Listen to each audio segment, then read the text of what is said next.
have 2 minutes as well. Okay, thank you. Hi there. For me, it's like I have the question, what kind of quality of life this means for Clayton County.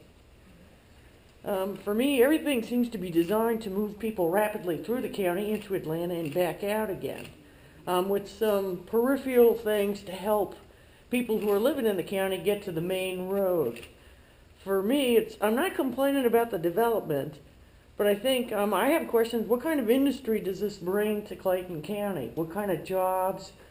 What do we want in Clayton County? I don't want to feed Atlanta. I don't want to be part of someone's big idea. Because if you look at Atlanta, half of Atlanta is flat broke now. They've got empty buildings in downtown Atlanta. Things are going into foreclosure. We need to decide the best way to spend what little money there is. I'd say, and it's not a penny tax, it's a 1% tax, and we're already paying 7%. But I thought, I'm kind of for some, but it's more for maintenance and road improvements to make our life quality in the neighborhoods.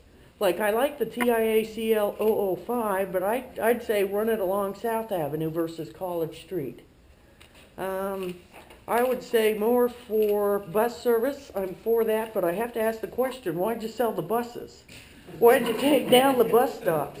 I mean, it's like you're starting from scratch. It's like a stupid thing. It was the dumbest thing.